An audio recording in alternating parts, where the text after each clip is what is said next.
Hello guys and welcome to a brand new video. Today I'm here with Overlord Season 4 episode number 10 reaction. Alright, the previous episode, the war was announced by Albedo, even though the king wanted to try to appease them by saying take my head. Albedo didn't listen and Albedo was like, yeah, nothing I can do about it. So there you go. So and then we get like a sudden time skip of like 1 month, and we see everyone like preparing, and we also see Ainz preparing and them actually targeting one of the port cities. And yeah, now another thing we saw is like a new cat, not new character, we've like multiple times we've heard about her before. Nigredo, Albedo's sister. She is a person, as we have heard, she's a person who was not actually willing, like she's one of those characters who did not want unnecessary killing, and especially of children. That's why she was, I'm guessing she was imprisoned and all that. So we see her, and we see her trying to convince Ainz, and by the end of it, Ainz does somewhat gets convinced by it, and he was like, all right, fine, I'll see what I can do. And yeah, both Pestonia and her asked Ainz for to at least kind of lower the kill count, like don't just kill everyone and all the cap people, like something like that, she said. So there you go, that's Ainz is going to keep an eye on that. And yeah, now then we get to meet a few more new characters. The four armaments, I think that's what they were called. They are Mithril class adventurers, and they are there to protect that port city. And there was two death knights there, one death knight, one death warrior, and both of them attacked. There was a big battle that happened. Unfortunately they were losing, but someone like an adamantine adventurer or whatever, he comes in, just shoots them all the death knights out, and just goes. So we see how Ainz said in the end that, oh well, as expected. So I'm guessing he was kind of he did say, like that I'm waiting for some some other player or some other strong people to come out because of this. And this is the first character I think we've actually seen who was able to annihilate a death knight and a death warrior that easily. Like it was just, he just shot them completely dead. And that means this poor person probably has quite a bit of strength. And I doubt he's as strong as any of the Nazaric people, but still this person is pretty strong from the looks of it. But yeah, so that's what happened. Let's see what happens today, and what Ainz does after seeing that, and after realizing that, oh, there's someone who is actually a little bit more stronger than I expected. How will he deal with him or her? I'm not sure if this is a girl or a boy underneath that suit. But anyways, let us begin. This is episode number 10. But yeah, I'll be putting the subtitles on the timer here. Sync it to whichever is your preference, and let's get started. All right, here's the countdown. 3, 2, 1, go.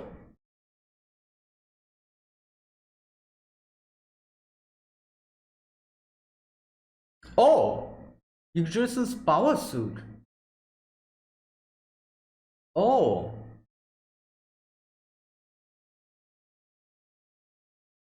oh, that's why he said just as expected. All right, and everyone's like, ah, Einstein. He knew this was going to happen. Oh my god, what's going on here now? What is this, a quiz?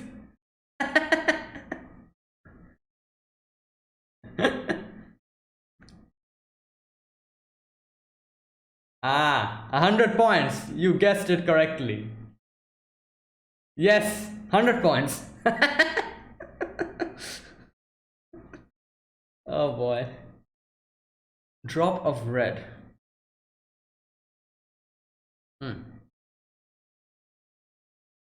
Or vermilion drop. I think in the previous episode they said. Oh my god. Wow.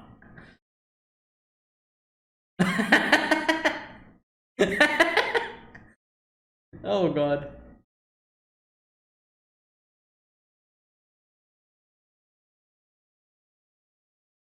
No, wait. Yeah, Pistonia's there. Like I was saying.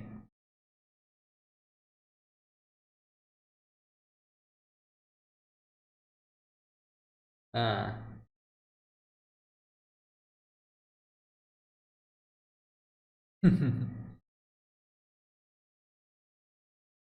Hopefully they run. I really hope so. All right.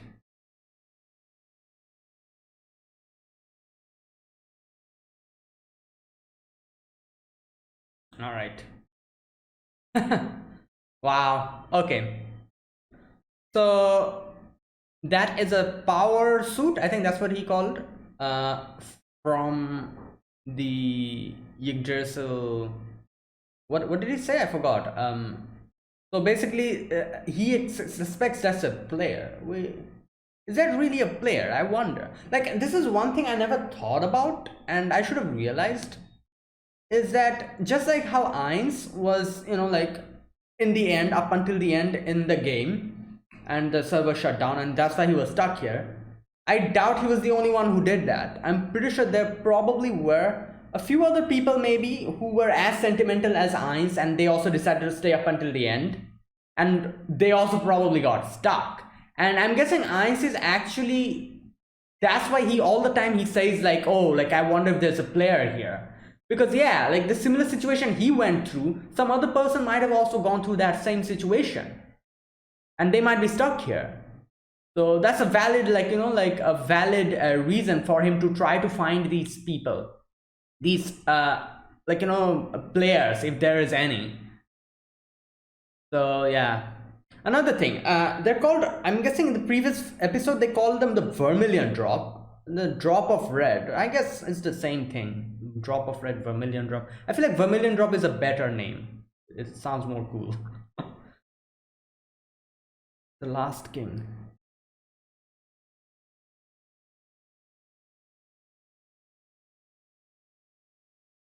Can't speak with her. Wow.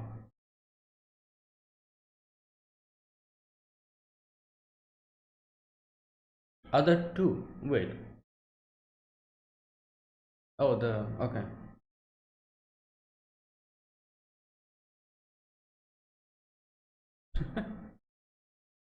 Mm, okay.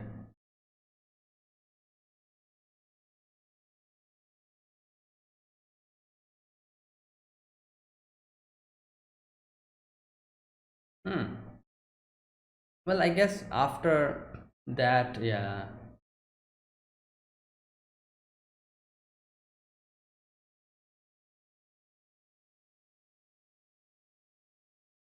Hmm. Oh boy, there he's coming.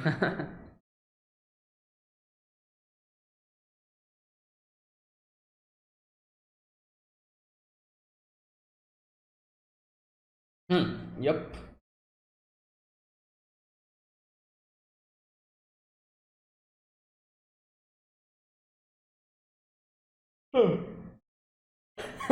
Brilliant mind.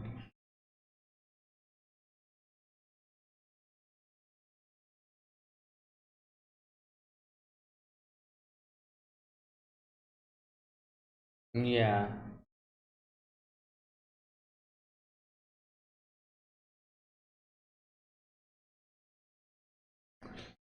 Oh my god. Like, it's so funny. She's also the one. Uh, she she did not let him think that she might be the one doing it. Just completely deflected it to Marcus Raven.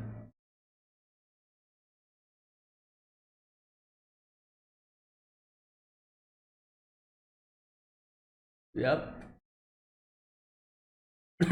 Yeah.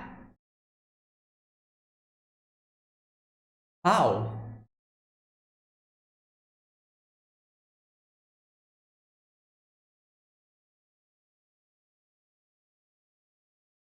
Lynch, I don't think there's any chance.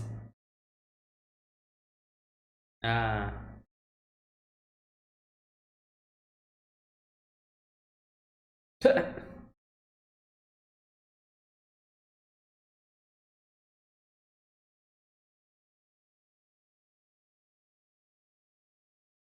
Oh no.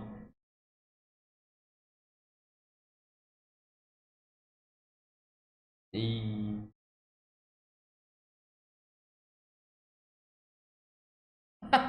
Wow. Oh my god.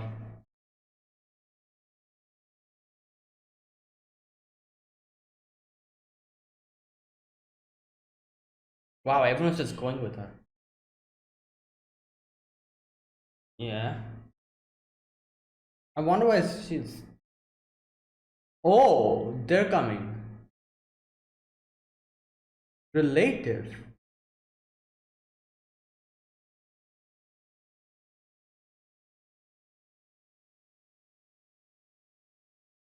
Ah.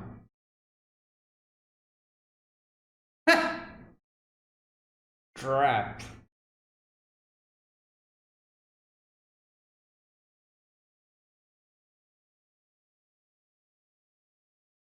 Okay. So who is this? Her brother or something?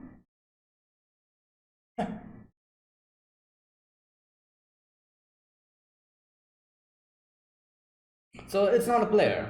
It's her relative. So I doubt that's a player. Oh my god.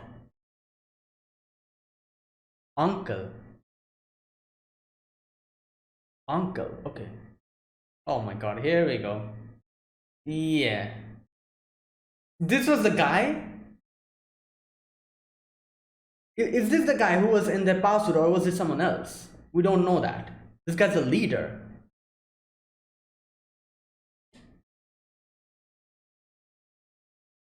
Oh boy. That's why she didn't want.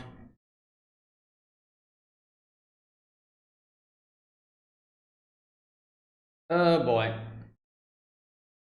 E-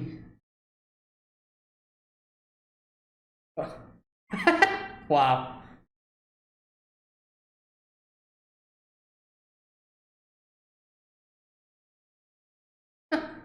Well, so I'm wondering, was this the guy inside the power suit? What's going on? Wait, what the? Is that Clementine? No, that's a guy. Is that Clementine's brother or something? Who the hell?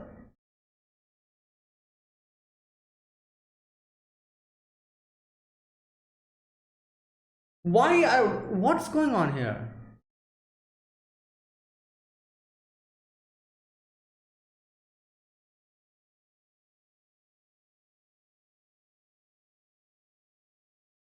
Dude, she reminds me of that girl from Goblins there.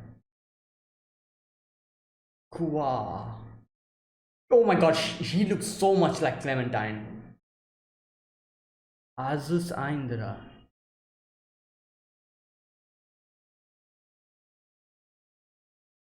God. Yeah, are they from the Theocracy?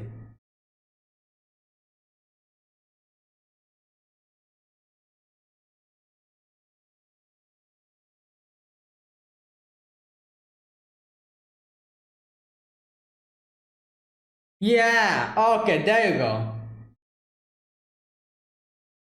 Elite heroic unit.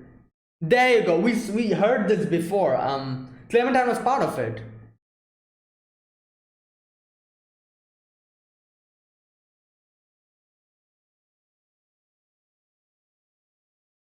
There are people who are stronger than Evil Eye.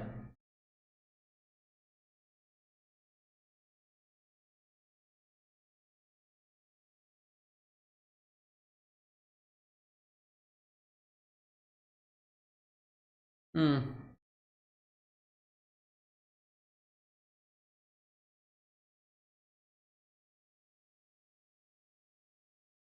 I guess they don't have any choice. Like,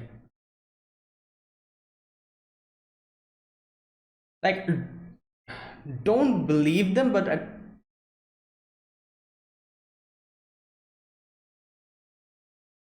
Okay, okay.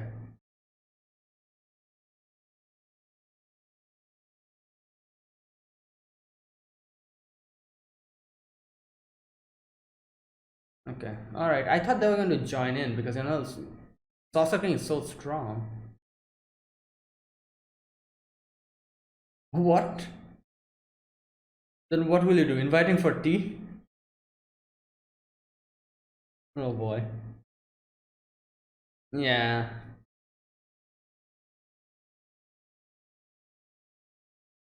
Refuse. Hmm.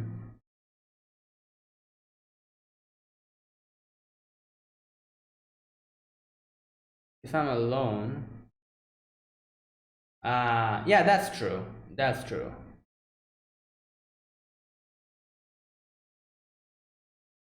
Oh my god. Well, okay. So,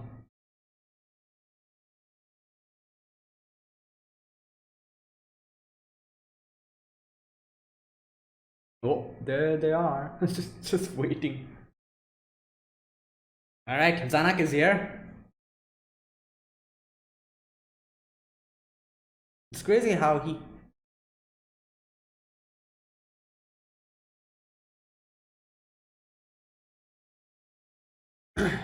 Okay. Yeah, he can.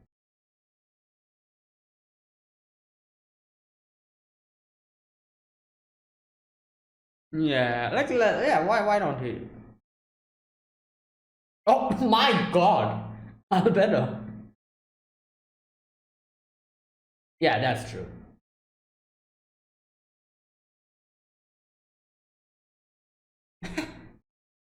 Yeah, this is Ainz you're talking about. He doesn't need any cards. Damn, his horse is as like, look at his horse with that aura. I feel like his horse can kill a lot of. They can take care of a lot of the enemies. Okay.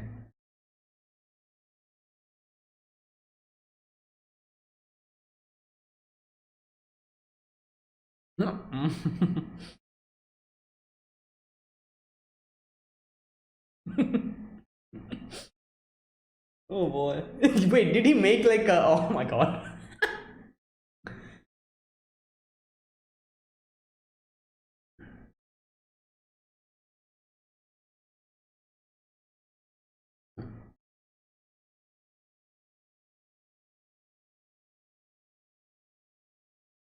Carrot and the stick. Oh yeah, that's also true. Show the world. Yeah.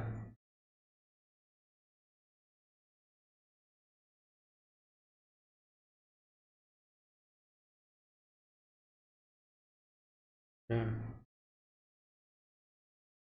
Oof.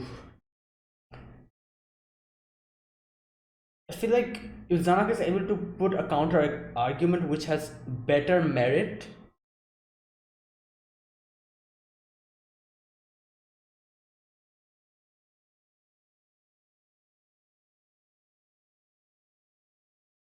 Ah, interesting.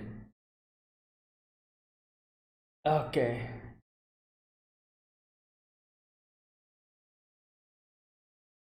He doesn't want anyone to get stronger. Like, and also the guild mates and yeah.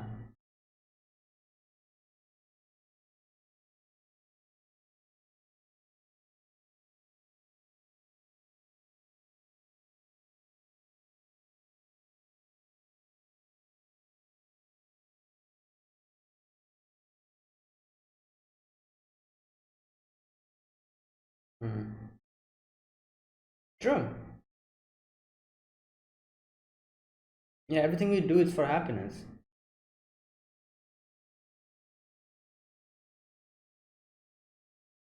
Yeah, like this is the hard truth. Like, yeah.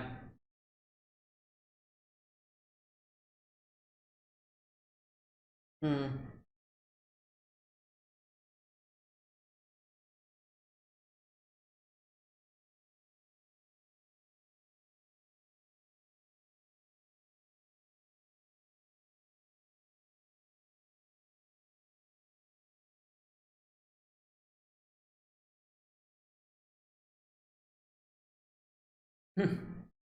I feel like if Zanak might be able to convince him. I feel like.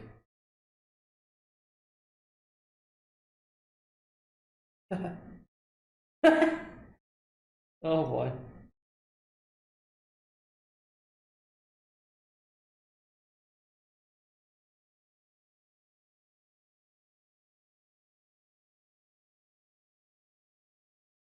If he's able to provide something to him, Ainz, that is even better than the...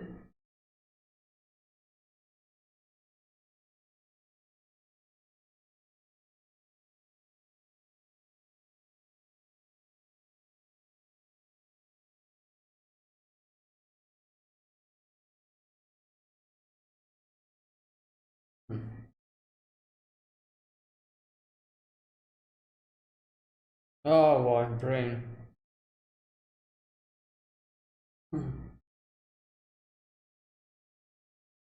Does he? I think he knows about brain, or does he?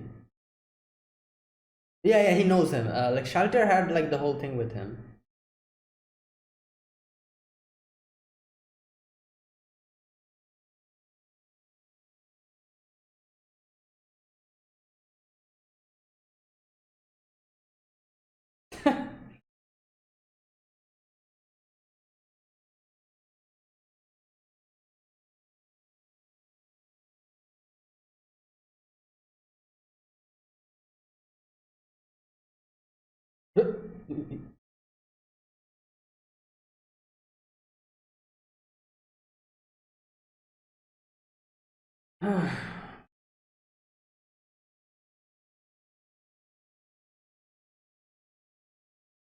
Oh, oh my God.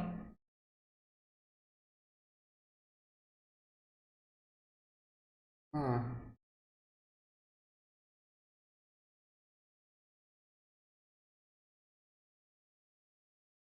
Yeah, wait, what did he did die, didn't he? I don't remember, like the previous season. Yeah, he was killed, wasn't he? Yeah.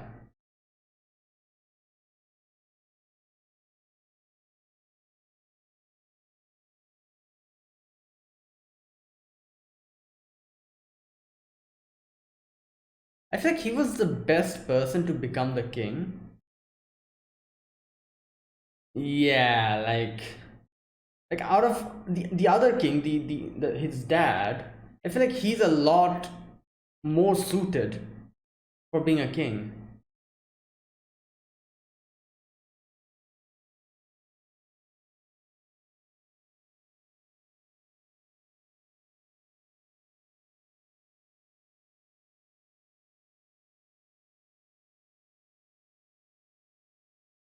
But yeah.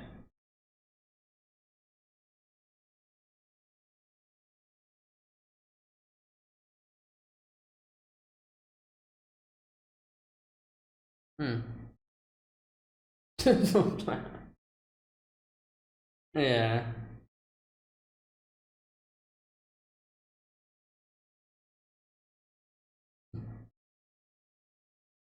Hmm. Oh my God, what's going on? Who the hell? Rebellion? Oh my God, is this a rebellion?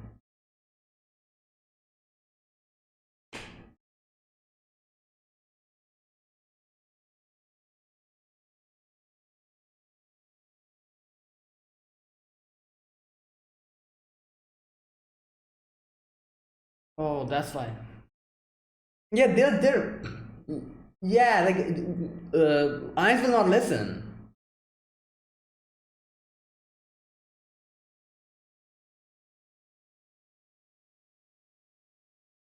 You think that's going to work?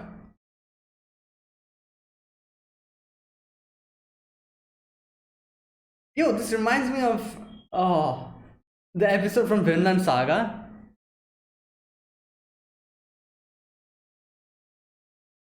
Oh God.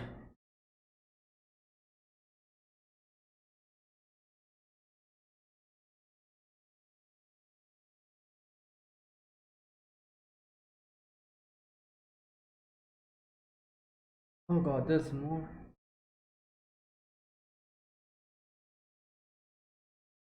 Oh boy. Uh, did they kill him or something? No, they probably captured him, brought him. Oh no, is that his head? Oh no. How? What in? Okay, this is pissing me off.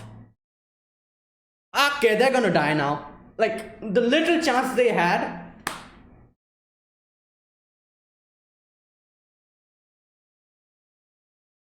Oh my god.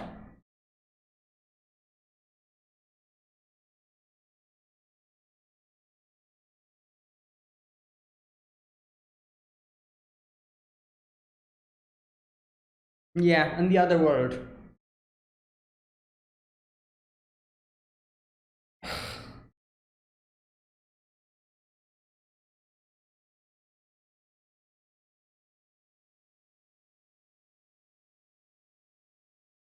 Oh my god, who is that? Yeah, that smile tells me everything. Ugh. Yeah, they don't want to die, you know? Wow.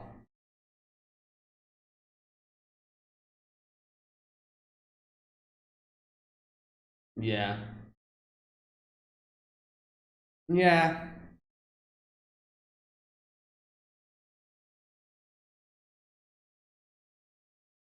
That was so. What? Like, this. Wow, the only person who probably had like a chance of convincing I was just saying, like, he might have a chance of convincing Einz. They just killed him and just, oh my god, what in the hell? Like, obviously, I was like, like half, like, 50% ready to see, like, Zanak die after, like, like the whole battle and everything, like in Einz's hand or whatever, like, like, or like some other people's hand. I was expected, like, I was expecting that. So if that happened at the end of the battle and everything, it would have been, I would have been like, yeah, I was expecting that, like, nothing you can do about it. But this actually pissed me off. Like, what is this? Like, my god. Like, like, what can I say? Like, I guess if you are in their shoes, these people who killed Zanak, I guess you can blame them as well, because they thought this was the proper way to actually get, like, some mercy from Ainz. But unfortunately, this is not how it works. Like, this is the thing, like, I feel like people should know this and, like, understand this is, like, when a battle happens, if there's like, if the two teams are actually of the same power, then these type of situations might actually work, like you actually capturing your king and like, bringing in the enemy commander and saying like, oh, like, we surrender, here you go, the other person might accept it if their powers are actually the same, in the same threshold, it might work. Unfortunately, this completely changes whenever there's one team which is heavily, like, an extremely strong, while the other team is very weak. If the weak team tries to do the same stunt, you know obviously the stronger team won't be happy with it, because the stronger team knows that they'll easily win this. So why would they, like, like, there must be a separate reason why they came in the battle. Like I said, this section whole reminded me of so much from the episode from Vinland Saga, the whole situation where they decide to bring Ashalad as a hostage in front of Thorkel, and say like, oh, like, here you go, here's our commander, please forgive us, and Thorkel gets even more angry and decides to kill, like, kind of kill them off. And that's happened. This is the same thing. This is the same thing that happened here. And like I said, I don't blame them, because they thought this was going to work. I guess, like they're probably very like at the end of their rope. They were probably thinking, what should you do? Like, our family is there, everyone is there, like, our own lives are, like, in the hand. So, oh, if we do this, this might work. But unfortunately, yeah, the little chance they had of surviving, that's also gone now. It is completely gone. Just, yeah. So, like I said, it did piss me off, but at the same time, I can't blame them. And that's like, it's a complicated feeling, because like I said, I myself started liking Zanak a lot, especially from that episode. That episode where was it the previous one, or was it the one before that? Where the one before that, where we see the king actually offering his head. That episode where we saw more of Zanak and we saw how rational he is, and like how he understands the situation way more than any of the people here, and he knows what to do as a king. And yeah, obviously, like I doubt he's not completely out of fault. I'm pretty sure he has done a lot of, like, shady things as well, but as a king, as a whole, he had the, like, he had the proper mindset and had the proper intelligence for it. And that's why, like in the episode before this, I was like, oh, this guy is pretty, like it's pretty intelligent. He actually knows what he's doing. Like, I really did not think much of him from the first season, but like, no, was he introduced in the first season? I don't remember, but whichever season he was introduced in, I didn't think much of him. I was like, oh, he's another one of he's probably another one of those greedy, like, like selfish, like pampered, like, princess or something like that. That was like the impression I had. Like, I just saw him and I thought he would be something like that. But then, the fourth season came and we see him, more of him, and I'm like, the previous episode, the episode before that, I'm like, wow, this guy's actually decent. He knows, and he's interesting. And here in this episode, at the beginning, I was thinking, like, all right, you know what, like, Zanak might have a actual way of convincing Ainz, and even if he's not able to convince Ainz, I'm pretty sure Ainz by the end of it would have probably spared him. Like, I had this kind of a thing in my mind, and I was like, yeah, he's an interesting guy, and I'm pretty sure Ainz also quite, like, liked him quite a bit, especially after the conversation we had. And then we see this happening, and I'm like, wow, like, that really pissed me off after I see these people rebelling. And like I said, it's a complicated feeling. I am pissed off, but at the same time, I can't blame them, because they were at the end of their rope, and they tried to do what they thought would work. Unfortunately, it did not. And yeah, it even made the situation more worse. Crazy how everything escalated from Philip. That one guy, he became the one who completely destroyed this kingdom. Like just crazy. It's crazy. Like, he was probably drunk in that day, just drunk, and he thought, like, oh, it would be a good idea to attack Ainz's carriages that's carrying food to the Holy Kingdom. And he did that. And that one thing, like, like a chain reaction, like one after the other, this is the result. And I'm like, god damn, that one guy completely destroyed this whole kingdom. Philip was the main reason for the downfall of this kingdom, which is obviously very like, I guess very something that like, Ainz and everyone in Nazarick wanted. So I guess it worked out for them pretty well. But still, like, wow. Yeah. Okay. Now, at the beginning of the episode, we resume from that that scene, and Ainz sees the person, and like I said, they called him the Drop of Red, or in the previous episode they called them the Vermilion Drop. I feel like Vermilion Drop is a way better name than Drop of Red. I'm not sure what the actual translation of the name is, but I feel like Vermilion Red is way cooler.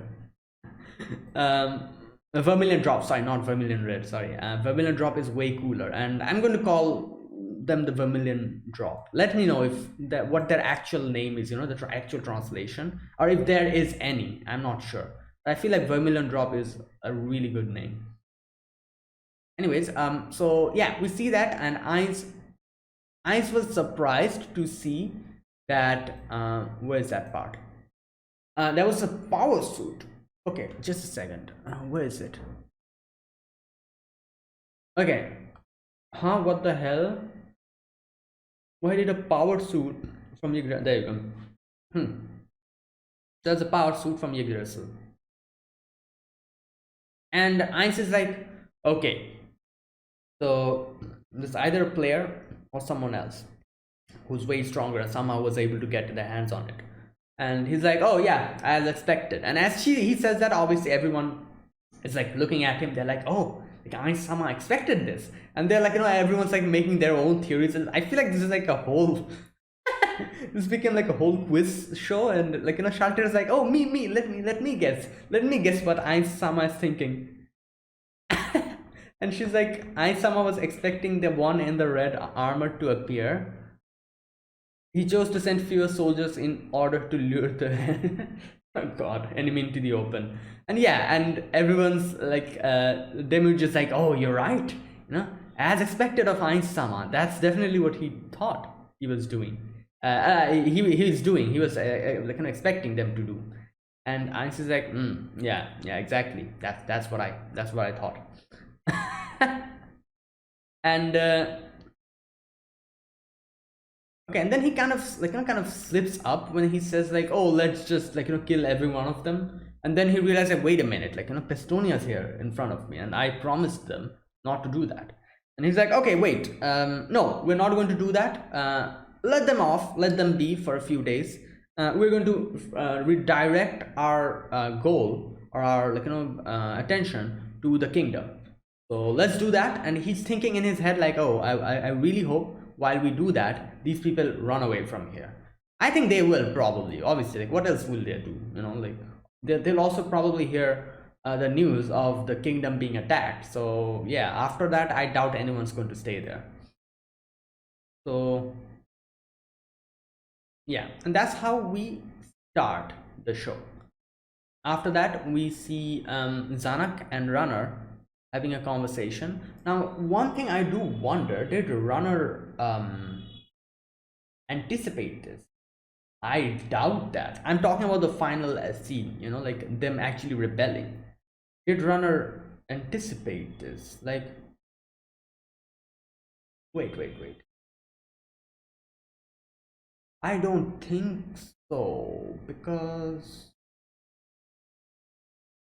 yeah, like I don't think Runner probably anticipated the nobles, not nobles, but those people rebelling on the day of the battle. I doubt that, because if she anticipated that, like Alex is pretty pissed off now, because of seeing the Zanuck die like that in that manner. So obviously, like if this was actually Runner's plan, to use the nobles, and not nobles, sorry, those guys against Zanuck on the day, and cut his head off or something like that. If this was also part of Runner's plan, I feel like this will become a problem in the future when Ainz will realize or get to know that this was all according to Runner's plan. Because I think Runner is Runner is the subordinate of Albedo. And we know, how, Ainz, the whole situation we saw before where Hilma took responsibility of her subordinate, which is, what's his name? The Philip, yeah. And even though Ainz did say, your subordinate's, foolishness and the thing that he did, I don't blame you for it, even though you're the superior. So yeah, like that, I guess, Albedo won't be at any kind of he wouldn't be angry at Albedo because of that if Runner was actually the reason for this. But still, I feel like Albedo herself will be very, I guess, ashamed if that actually happens. Like, this is the thing, like I'm not quite sure if the final situation, like most of the things that are happening in the kingdom is, I'm pretty sure a lot of those things are because Runner is kind of working behind, like, everyone's backs. And if this was also part of Runner's plan to use everyone to, make Zanuck surrender, or if he doesn't do, then you know what? I feel like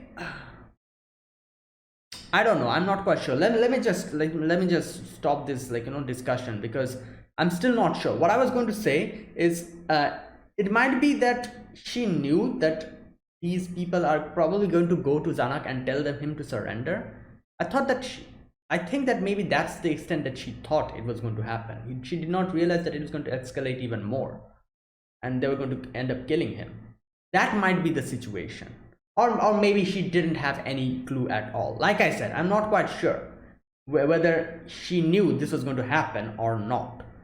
If she had no idea, obviously then it's fine. But if she had an idea about this, I feel like in the future, yeah, if Ainz gets to know that this was according to Runner's plan, yeah, that would be a bad situation, because Ainz really liked, I feel like Ainz really liked Zanuck after that conversation. So yeah, anyways, like I said, I'm not 100% sure if Runner knows about this situation, if she anticipated this or she did not. But either way, Runner comes in and talks to Zanuck, and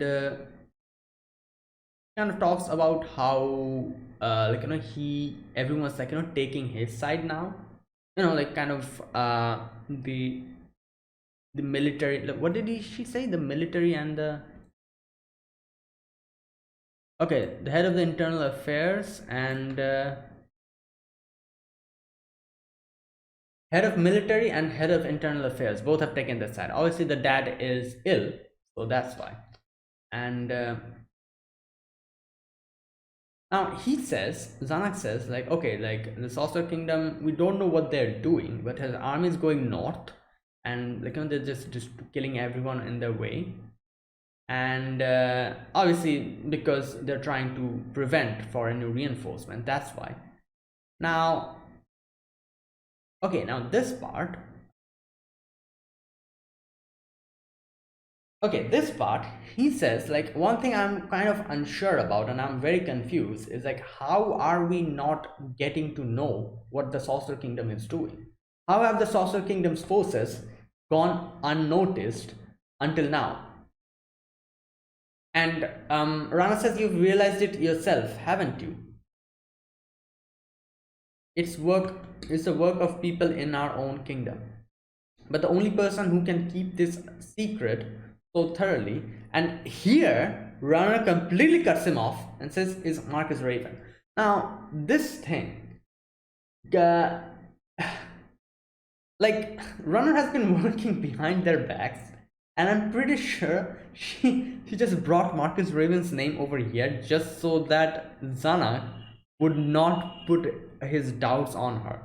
Like, I'm pretty sure Runner knows he suspects her a little bit, but just for the time being, he completely diverted that conversation to somewhere else, because she has been doing stuff behind their back, and yeah, that's why I think that's why she just said it's Marcus Raven.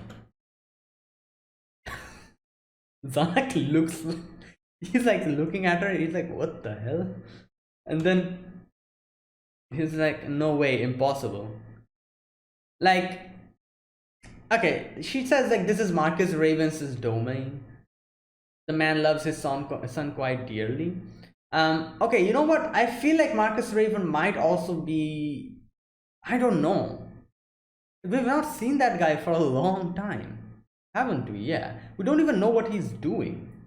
So runners, what can I say? I don't know if this is actually Runner. Like, obviously Runner is also working behind their back. Like, I'm pretty sure he also has some contribution to it, to everyone not realizing that the Saucer Kingdom is, like, moving troops and everything. But I do wonder if what she says here is also a part of the truth or not. Like, he says, like, she says, like, yeah, obviously he loves his son very much, and that's Marcus Raven's place. And wouldn't he do if his son were taken hostage? So there you go. Like, I doubt they took him hostage, but I'm pretty sure, like, if a situation like this happened, Marcus Raven would probably choose to aid Ainz, because he's his son and his family. So there you go. That's something I don't know if Rana just told this just to deflect and to not make Zanuck put his suspicion on her, or if she genuinely means that maybe Marcus Raven is also part of this. This is one thing I'm not quite sure, because yeah, like, obviously everyone of us audience knows that Runner is working behind their back, so that's confirmed. But the thing that's not confirmed is whether Marcus Raven is also part of it. Like, is he actually also helping out Ainz's people? We don't know that, whether Rana just brought that up just because the suspicion was coming on her, or if she genuinely means that. But anyways,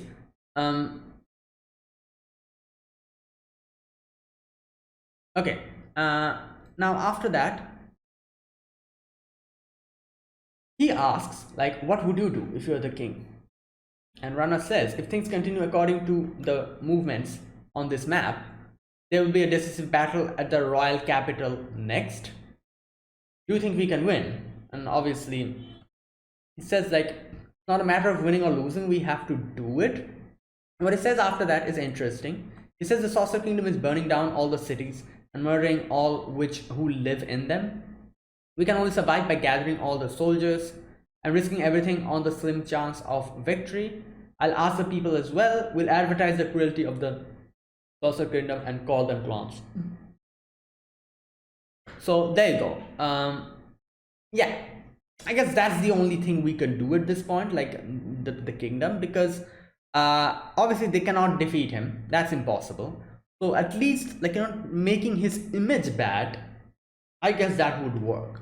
Because like I said, if a situation comes when Ainz's image, or his whole king persona and everything, that if that kind of the reputation falls down too low, I doubt he will be able to continue as a king, because a king needs his subjects, and you cannot just kill everyone and then expect the other people to be cooperative. But at the same time, it has already been established what Ainz is trying to do, the carrot and the stick.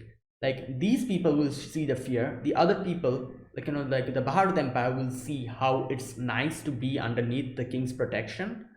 So it's going to make like a whole duality, the situation will kind of be, in one part it will be very bad, in one part it will be very good. So the people who are in neutral in this situation, who are in the sidelines, they will realize, like, oh, like, yeah, if I go against him, that will happen to me, let's go with him, so that we can actually the Baharut Empire, we can become like the Baharut Empire. And that's his goal, obviously. So yeah, I feel like, yeah, that will work. This will work by the end of it, because he's not killing everyone, he's preferring a certain group of people and killing a certain other group of people, and everyone will realize, like, oh, let us just go with him. That's what he's doing. And I guess what Zanuck was trying to do here was, like he said, gather the people's power as well, because everyone will see how the Ainz is doing this. But the fact is that Ainz doesn't even want any of the people here to end up surviving. So he plans on killing everyone. So basically, all those people who will have like a bad impression of Ainz, they'll all end up dying by the end of it. So yeah, it wouldn't matter. Like, this is another thing I feel like is is that the people who are being, who are in this situation, they'll obviously see the horrors of everything. And they might have, like, like the whole thing about, like, oh, getting revenge. These type of sentiments might come into them if they're left alive by the end. But if Ainz plans on killing everyone, then obviously they'll also die. Their sentiments and everything will also die with them. But the other people who will be seeing this, they will see how the Bharut Empire has it so good. So they'll just go to the Bharut Empire and try to, like, join in Ainz's group. So I feel like, yeah, this is a very good strategy now that I'm, like, more that I'm thinking about it. The whole cat and stick strategy, this is a really good one. Like, that Ainz is doing, I feel like. And I feel like this is going to work very well. Like Bharut, not Bharut, sorry. The real size, yeah, the end of the kingdom is really going to, like, make a lot of people deflect towards Ainz's kingdom, and because of fear. And yeah, anyways, so there you go. That's the conversation that they had. And okay, now after that, oh, Zanak says, like, okay, like, you take your time, and when you can run away, run away. And she's like, yeah, I'm going to do that. Now after that, we see the Blue Rose going towards, like a part where they were called by the Vermilion Drop, the leader of the Vermilion Drop. Now there's one thing I'm not quite sure. Is this guy the guy who saved them, the people in the port city? Is it the same guy, or is it someone else? I wonder. This guy's a leader, but it's not confirmed. Is this guy or that guy are the same people? But anyways, they're, like, going towards there, and here we get to see that, what's her name? Lakius? I think that's her name, isn't it? I forget her name all the time. That girl, the leader girl of the Blue Rose. Yeah, I think Lakius, that's her name. She, apparently this guy is her uncle, and obviously we see him, like, like, that's why Lakius was really not happy about everyone tagging along, because her uncle is like that. And everyone goes in, and the uncle is like, yeah, with those two girls. Evil Eye charms them and, like, just lets them go. Okay, after that, in comes the Black Scripture. And I think this is the first time we are actually seeing more of them. We saw Clementine before, and okay, I am, like, 100% sure this guy is somehow related to Clementine. Brother, father, something. He's something of Clementine, I'm pretty sure. And like, yeah, like, he's like a male version of Clementine. Like, just look at his eyes and his face. Like, it's like a copy paste. Like, I was so surprised. I was like, what the hell is going on? Why is Clementine here? And then I realized, like, oh, this is a male character. So yeah, that's not Clementine, that's someone else. Okay, now these people come in, and oh my god, this girl, the witch girl or whatever, she looks so much like that girl from Goblin Slayer. That girl who just, like that girl, like, who's, like, always talking in a very slow manner, like, kind of sighing now and then. And that girl, she looks completely like her. Like, the resemblance is so uncanny. Like, wow. Now, okay, these people come in, and everyone's like, what the hell, who are you people? And we get to like, we get introduced to them. They're the Black Scripture, and we got to hear more of them about in the, I think, the third episode it was in this season, where the slain theocracy were having a conversation, and, like, they were talking about the Black Scripture and Clementine and all that. So they're those people. And okay, so I'm guessing they called them here, like, not them, but the Vermilion Drop guy here. And the Vermilion Drop guy called, what's his name? Okay, Azus Aindra, that's his name. So yeah, They are like they called them here, and that's why they're like, okay, we have a proposal for you guys, like work with us and we're going to get and like defeat like Ainz's group. And obviously Azus at first was like, oh, which country are you guys from? Okay, now one thing.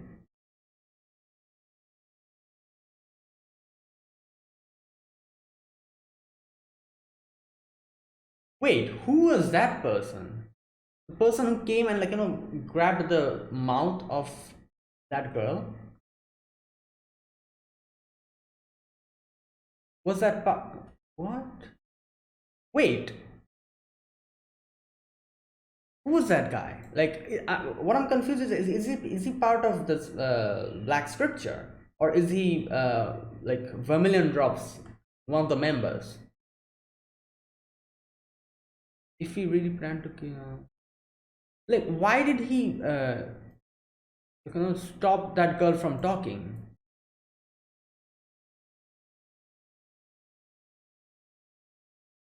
Oh no, yeah, part of the Black Scripture, I'm guessing. Yeah, yeah. I think he like grabbed her his mouth because he did not want to her to say unnecessary information. I'm guessing that's why. Okay, so there you go. That's what happened. Now after that, they're like, yeah, like work with us, and oh, Azus Eindak was able to recognize them and like kind of gets their identity, the Black Scripture from the Slain Theocracy, and yeah, the other guy, the big guy, he kind of compliments, like says something like, oh, like you also have a strong person with you who's like evil eye, and okay, now the proposal, I was thinking that like like they'll probably work with them, but you know what makes sense, they kind of rejected the proposal because obviously the slain, this is the assassination unit or whatever, the secret unit of the Slain Theocracy. That's extremely shady. So obviously I'm guessing, yeah, that's probably why Lakius decided to reject the proposal, and obviously everyone else was like, oh, like don't just say that, oh, I reject it, like we also agree with you, we'll reject it, we'll like we're not going to work with them. So yeah, but you know what, I guess even if they worked with them, what could they do to Ainz? I doubt anything would have come out of this. But yeah, I don't know. And however they rejected it, so there you go. And they go away, and then the Blue Rose ask the uncle that, oh, what will you do? And he's like, oh, I'm just going to wait now, I'll just wait for Ainz to come. He'll make his way here, and then he'll decide probably. And he says everyone else to run, and he says like, I myself is I'm going to work alone on this because it'll be easier for me to run away if a situation like like that arises. So yeah, that's his whole plan. So okay, that's good. He seems like a nice guy, like a responsible and a nice guy, I guess. And because like he kind of told, like I'm pretty sure he's probably going to stay here, and I don't know if he's going to fight with Ainz or something, but at least he's going to see and like see how strong Ainz is. And he told them to run away because obviously he knows they won't be able to do anything to Ainz. And yeah, so there you go. Like that's why I'm saying, like I feel like he's a nice guy. He's just a little bit, but yeah. Now after that, the battle day is here. Ainz is just sitting down, and Zanak comes in alone, and Ainz is like, all right, I'm going to talk. And Albedo was like, no, why do you need to talk? Like you can just kill them. Ainz is like, there's a lot of people who will talk ill of me then. Albedo says like, oh, like if those people also die, then no one will be left to talk ill of you. I said that Maybe someone from, like, who's not here, someone from far away. That's why I'm going to talk. My god. Ah, and he just goes and is, like, in front of Zanak and gives him water, like, just summon like a huge throne and everything, and the conversation begins. Now, I have to say, there's so many things, like, that I kind of agreed with Zanak, like especially this the part where he said that, oh, like, aren't you strong enough, like, why are you doing this, like, to show you. Okay, you know what, let me read this part.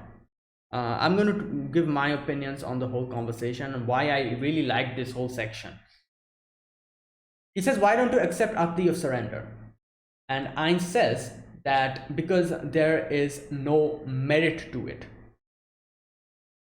Okay, so I can see what Ainz is trying to say here. There's no merit, obviously. What they're trying to accomplish here is the whole carrot and the stick strategy. And obviously their kingdom is like a scapegoat for that. Bharat's kingdom is the kingdom that's going to get the carrot, they're going to get the stick. So this is the plan which is going to actually increase his influence, and it's going to make him, like, kind of, more of a big deal in this world. And, like, everyone will know of him. Everyone will try to, either there'll be he'll gain a lot of enemies, he'll also gain a lot of allies because of this. That's the plan, and that's how he wants to go step by step to the top and rule the world. This is like this, like, the foundation, or the, like, the stepping stone, or whatever you call it, of this. This is like a huge plan, and it has like extreme importance in the grand scheme of things. That's why he says, like, there is nothing that you can provide me that can, like, that can rival that. My original plan, what I'm trying to accomplish with it, you cannot, like, give me anything that can rival that. Okay, we will sacrifice your kingdom to show the world that it's foolish to oppose the sorcerer kingdom. And to that end, we will enter your royal capital after decimating your forces and turn everything into a mountain of rubble. We'll leave everything like that for hundreds and thousands of years. In this way, stories of the folly of everyone will pass down for all eternity. There you go. That's the plan. Now, Zanak asks, like, why have you chosen to do it? There are so many other ways to have your majesty's prestige known throughout the world. Why are your actions so close-minded? Impressive he was able to even say that in front of him. Like, it takes a lot of courage. And he says, like, okay, what is your goal? My goal. Okay, now this part of the conversation which Zanak says, and I have to say that I can understand what Ainz is doing, but still, there's still a part of me that kind of agrees with Zanak. I feel like, isn't there any other way to do this? Like I don't know. Like, just this is we're talking about the whole kingdom, like so many people, and I can see what Ainz is trying to do, and I also agree that Ainz is not like a moral, like a moral character. Like, he knows, he himself knows, and, like, all of us audiences also knows by this point that, yeah, in this show there's no morality. Like, he's going to do what is going to make him happy. Like he said, happiness, his people. That's all he cares about. And for that, he's going to do a lot of other things which might be morally questionable as well. And that's the whole thing. I understand all of that, but like Zanak says, I don't know. I still thought, like, obviously before Zanak died. After Zanak died, I agree with Ainz. Like, just, like, do whatever the hell you want to. Like, but I felt like Zanak being the king there, it was such a big, like, such a shame for the whole kingdom to completely just to get destroyed, and Zanak also by the end of it dying, because, like I said, there's a 50-50 chance of either Ainz sparing Zanak or killing him by the end. So, like, Yeah, like basically because of that, I was thinking like, all right, this is such a, it will be such a shame if Zanuck actually ends up dying by the end of it, because he could have been a huge, I feel like, asset towards, like, to Ainz in the future. And yeah, and not only that, like I said, the whole, like he said, like, close-minded, aren't you being a little close-minded, going to find another way to do this? Yeah, I also kind of agree with that, but I understand what Einstein is trying to do, and I'm pretty much like, what can I say? I'm pretty much like, I cannot bring any other counter argument for what his goal is. Like, I yeah, like, nothing you can do about it. Like, I'm pretty sure if Zanuck was able to bring something which was more merit, had more merit than his current plan, which, I don't know, some kind of a plan which is going to help Ainz in world domination or whatever in a better way than the carrot and the stick strategy. I'm pretty sure Ainz would have taken that opportunity, and he would have probably been like, all right, you know what, your proposal seems really good. I will stop attacking you guys and I'll go according to your proposal, because at the end of the day, he doesn't want to kill people. He just wants the kingdom to go at a better, like, place. If there's some other way that can accomplish the same goal, he would have taken that. And that's the thing, and that's why I was saying, like, Zanuck has maybe like a little little chance of convincing Ainz if he's able to present even a better deal. But what better deal could he even propose? I don't think there's any better deal than, like, Ainz's plan. What Ainz is trying to do is something that is not going to work out in, like, it's a long term thing. It wouldn't, like, a proposal similar to that would need to be extremely crazy, like a very crazy proposal it would have to be, like, so yeah, I really don't see anything working for Zanuck in this situation, but still I was kind of hoping, like, maybe he could convince him. But anyways, he says that, and then he asks, like, what's your goal? And he says that happiness. And which is something, I have to say, it's quite, I've seen another anime kind of use the same, what can I say, which anime was it, where there was like an question, someone asked someone, like, what is your goal, or what are people's goals, what do they want by the end? And I think that, which anime was it, I don't remember. It said, like, happiness the ultimate goal of mankind, like, because everything that we do, the end goal is happiness. We, like, we do, we go to a job, we we we sacrifice so many things for what? To bring food to the table. What's that going to do? you know make us content, make us happy. And obviously we cannot survive without food. So everything, like, if you kind of break down everything to the smallest, like, thing, the end goal, you'll see that it's happiness. Like, that's what people want by the end of it. They want to be happy, they want to be content, they want to be fulfilled, that type of a thing. So, like, obviously Einstein also says the same thing, that happiness, that's what I want. My goal, the only one thing that I'm searching for is happiness. And obviously, Zanuck is very confused. Zanuck is like, what? Like Zanuck said, I thought, like, he's a monster or something, but he also wants happiness, just like us. Okay, in the end, isn't ultimate goal of all creatures happiness? There you go. Yeah. So you're saying it's fine to take away the happiness of others for the sake of yours? And he says, isn't that obvious? If I can bring happiness to the ones I treasure, I don't care what happens to anyone else. If your people could only achieve happiness by making the people of another country suffer, what would you do? Would you tell your people to give up on happiness? Like, yeah, this is the thing, it's such a hard word, like, truth, but to some extent it is kind of true. like as he says, there's so many things that we do. Like for example, like think about a situation like this. For example, like let there be like a I'm bringing on like a normal example. There's a job, it has like 10 like empty spaces. 10 people will be able to get the job, and there's 20 people who are trying to get the job. uh, One of the person who tries very hard, and he's able to get the 10th position, the final position, by the edge, he's able to get the job. He's happy. What about the other 10 people? They're not happy, the people who did not get selected.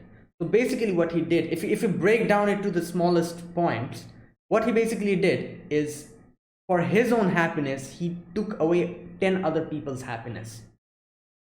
Not 10, but one other person's happiness. Sorry, not 10. He's only one person. One other person's happiness. If he was not there in that sort, he was not selected, someone else would have gotten that job, and that person would have been happy.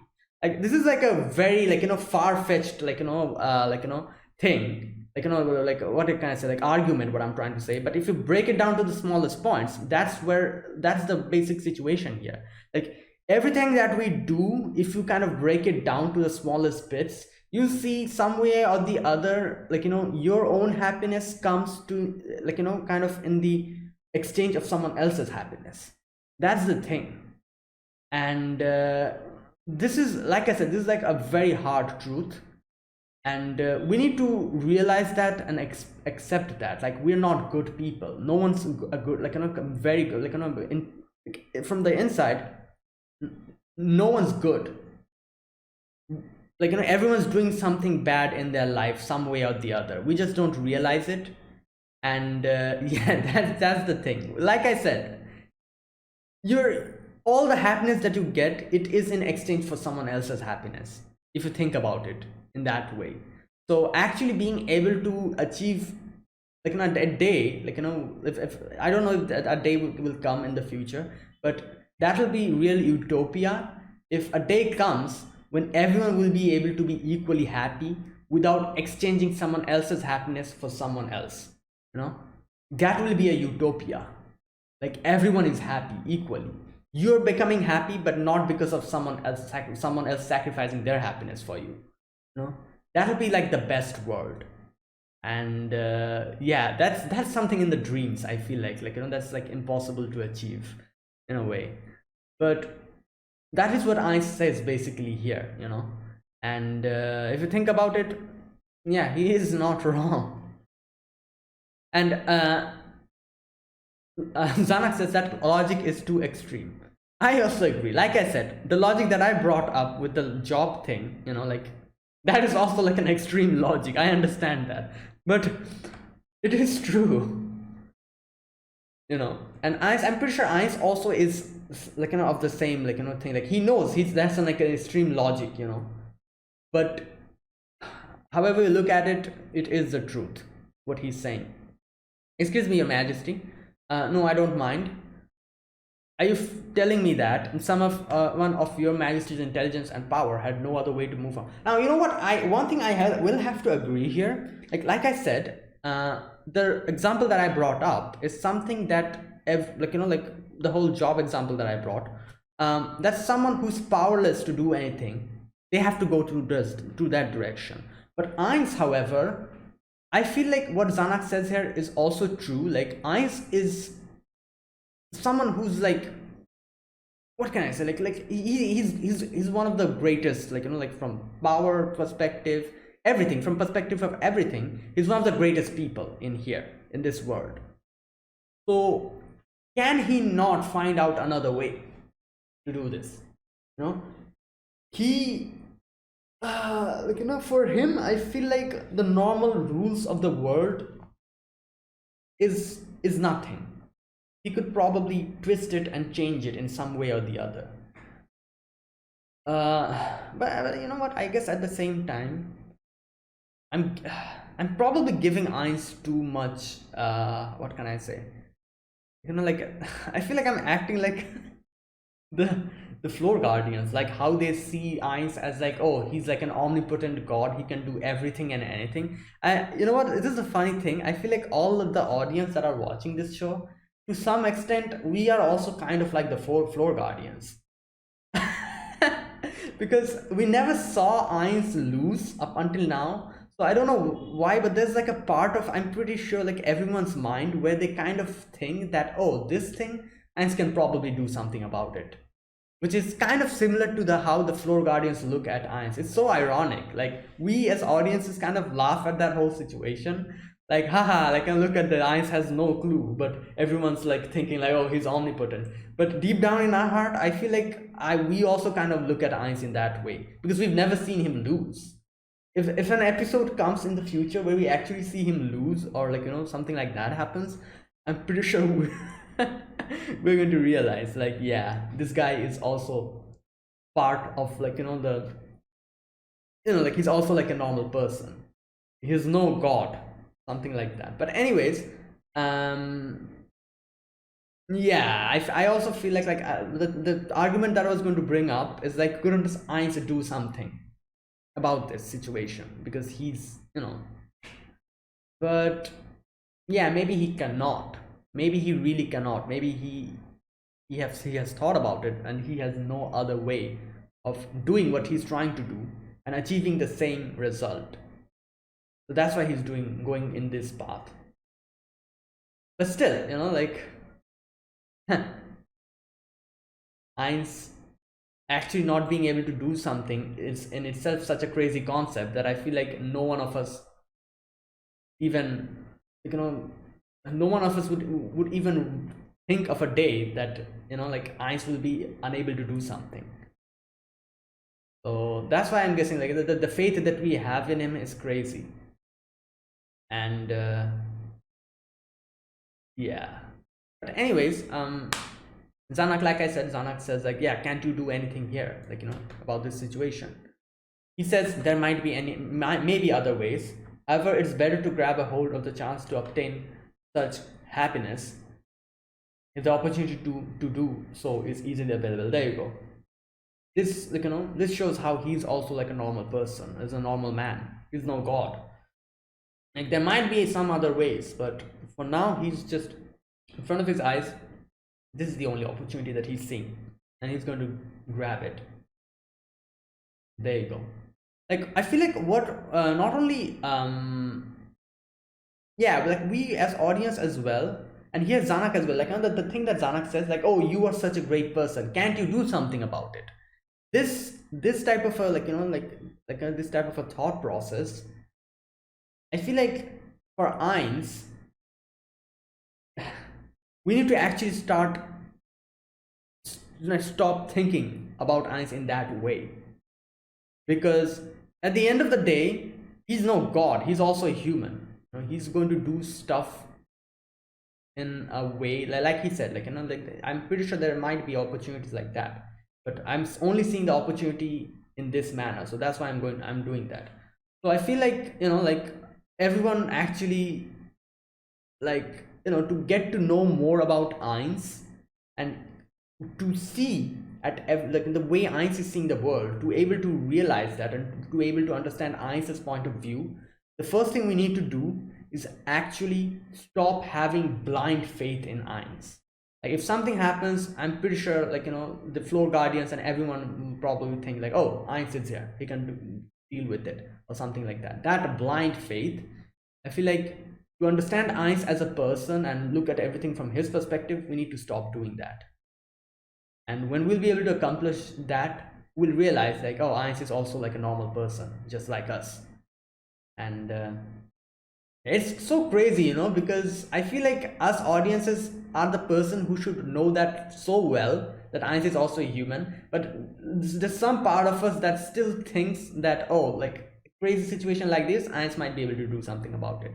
Like we as audiences also have like a little bit of that blind faith in Ainz, just like how the floor guardians have. It's crazy because yeah. Oh boy. But anyways, and in the end, like Ainz is like, oh, okay, the thing that he says after that, um the proverb or whatever, they say the goddess of fortune is bald behind. Wait, what? Is that like a proverb or something? I've never heard of a proverb like this. I've heard a proverb like this, but bald behind? What? Oh, there is actually okay, okay, interesting. I did not know this. There is actually a proverb like this. Fortune is bald behind.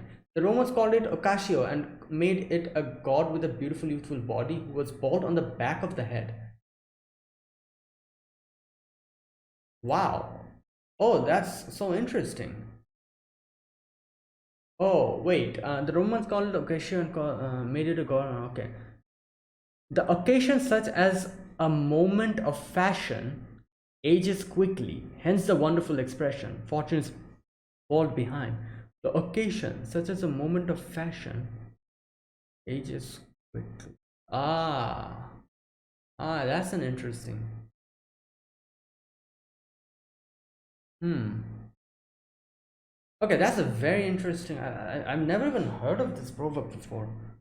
Okay. Okay. And Zanak says, "Oh, what a weird goddess," and then he's like, "Oh, I'm sorry, I'm not like belittling your gods or something." And he's like, "Ah, it's okay. Like, and I don't believe in gods as well." And he gets up, and in the end, Zanak says, kind of that, like, I thought I would be a good king. Okay, to pursue the benefits for the country and bring happiness to the people. Okay, I understand your reason for refusing our surrender. It seems that there's nothing else I can do. And he questions him. Ainz says that. Okay, now he asks about, like, Gazet Stronov's like, weapon and all that, and he tells him about, like, Brain is there, and he's not here, but he's in the, like, the kingdom. And yeah, and then in the end he's like, oh, I'm going to gently kill you or something like that, he says.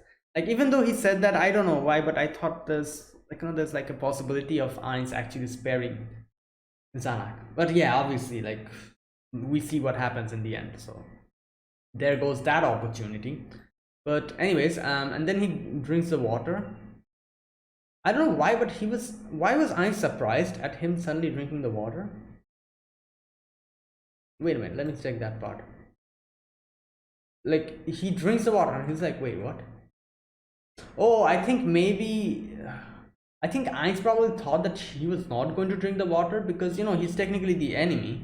So there's a possibility of him poisoning him or something. Is that what Ainz thought? That, oh, that's probably why he's not going to drink the water? But he ends up drinking the water. That's why he was surprised. I don't know, but he was a little bit surprised there. I saw that. Okay, in the end, Ainz says that, oh no, sorry, he says, like, where's my brother? And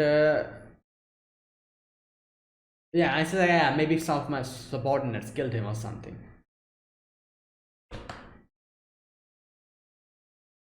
And then he leaves, and Ainz says this must be what true royalty is like. Like, there you go. Like I said, Ainz actually liked him. Like, not only Ainz, I'm pretty sure everyone probably liked him after that, after this situation. Like, everyone of us who is watching this. And he goes back to his camp. And he does say, like, perhaps I was not fit to be a king. I just wanted to make this kingdom into a respectable one. Like I said, I feel like he was one, like, he was definitely, like, worthy to be a king by the end of it, as we see more and more of him. At least like, I feel like he would have probably been able to make the kingdom flourish even more than his dad was able to, because he actually had a lot of qualities which is extremely important for a king. And yeah, like, unfortunate situation, what happens after that is he gets in, and there's, like, his advisor, the army person that was there, the soldier. And they're kind of discussing about how to attack and all that, and okay, here we go. From the outside in comes the other people. Okay,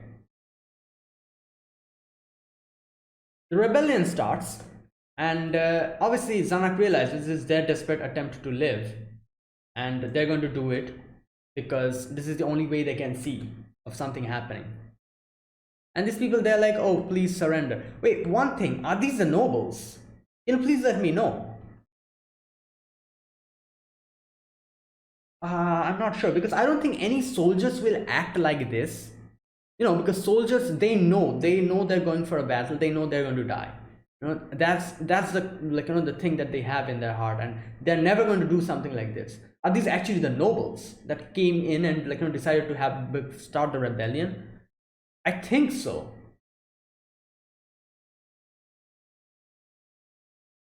But anyways, these people are like, oh, we cannot, we cannot live like this. That they're going to kill us all, this and that. And he says like, surrender. They first say they surrender, and he's like, no. And then they say like, all right, like, so we are going to use you. We're going to use you as like a bargaining chip. You know what? I feel like if Zanak actually said that, all right, fine, do that, he would have been at least alive, and he would have probably been brought in front of Ainz. And I wonder how what Ainz would have done after that. Like that would have, I feel like that could have been like a good alternative ending to this. But what Zanak does here is he's like, no, I'm not going to back down. As a member of the royal family, I have resolved to fight to the end. And he brings out his sword. So there you go. That's the end. As soon as he brings out his sword, all the others attack him and kill him off. And yeah. So then they bring his head, and okay, you know what? For a moment, I still thought that they probably handcuffed him, and not handcuffed. There's no handcuff in here. Tied him up and brought him in front of Ainz alive. I still had like a little hope for that. But then when they bring up the thing, the bag, I'm like, oh my god, I can see where this is going to go. That's his head is inside there. And oh boy, Ainz looks at it. And yeah, Ainz is like, all right, they messed up. And he says like, all right, so what do you want? And they say like, oh, we want our us and our family to be spared. And Ainz is like, okay, you want to be spared, all right, fine, you'll get what you want. And he says like, oh,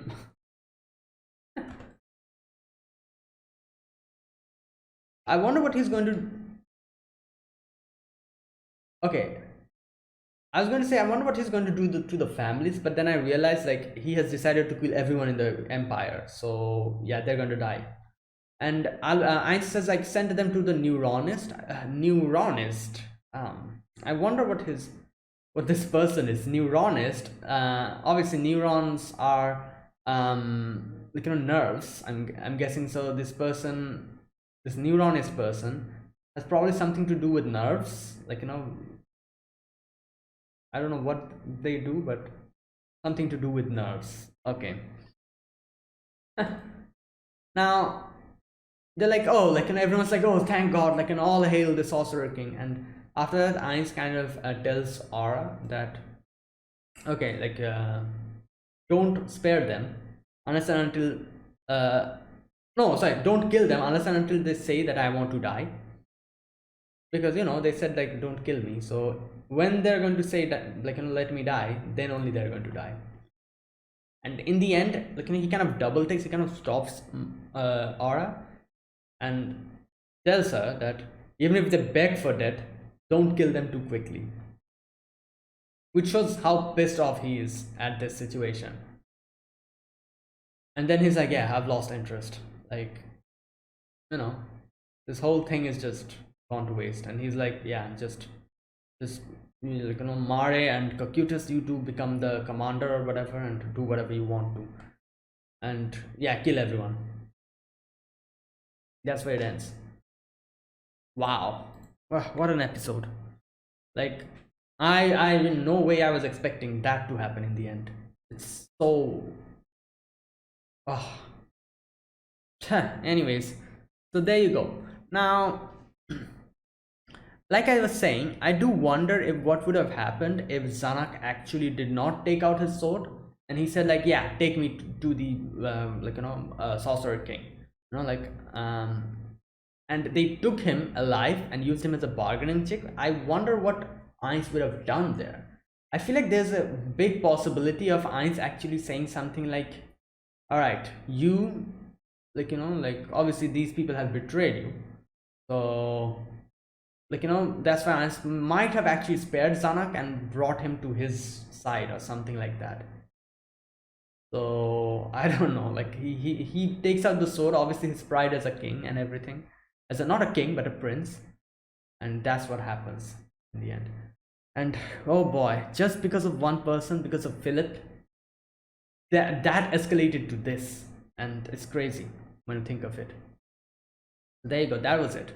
Wow, I'm oh boy, it's a weird feeling, like Zanuck really kind of grew on me, and seeing his end, being like this is so bad. If he died in battle or if Ainz killed him by the end of it, it would have been fine. But like this, by his own people, no, this is so bad.